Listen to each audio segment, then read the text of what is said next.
पुरान भौजाई जिंदाबाद जिंदाबाद जिंदाबाद भौजी का बहनिया जिंदाबाद जिंदाबाद जिंदाबाद भौजी का माई जिंदाबाद। अरे ये तुम कहा करता भौजी का माई? अरे ससुर तो भौजी का माई ने जिंदाबाद रही है तो इतना सुखर सुखर भौजाई के पैदा करी तू की तो भाऊ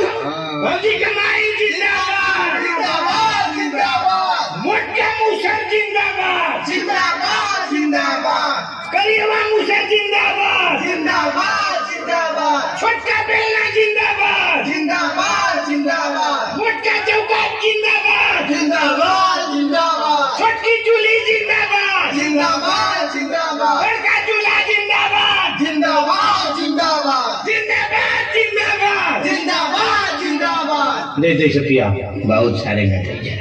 दे दे दे दे दे दे दे दे दे खाना ना दे इंग्लिश ले मैं अरे कौन होगी ये समझ सारे काट के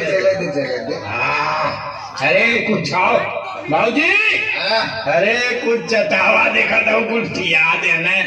इतना ज्यादा कुछ होता चटावा भाऊजी बारी हाँ हाँ हाँ खुश रहो खुश रहो। ना तो धरी का चटा के ठीक है ठीक है। अरे बुढ़वा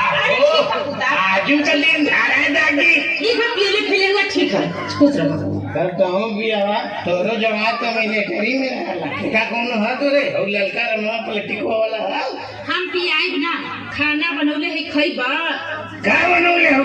मुर्गा बनौले तो नानो खइबा रे अच्छा परई मीटिंग में लेके चल जो करिए के जो तना अरे खाए ला बड़ा नारा लगौला है कोई भौजाई ए तो यार नारायण लगौला तबे मैं कहा थे कि बनौले ही खा ला तनी जोर रही मुट्ठी वाला बनौले जो मुट्ठी वाला बनावल जाला मुट्ठी में लेके खाना को हट्टा पिटा तू तो हमेशा मूड में रहेला। अरे मुठिया का करेगा ए का करेगा रे एक रोल अच्छा रे एक रोल नहीं रे गुजिया गुजिया बनौले हाँ बनौले काठे खइबा गुजिया कैसे है हिलत बड़ा पहले हिलत बंद करा ना अच्छा खाई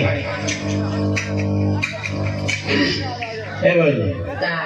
भैया ना हुआ भैया तो है ना ती कहीं गई दो उनके मूड में हुई कहने की नंबर लगा देती है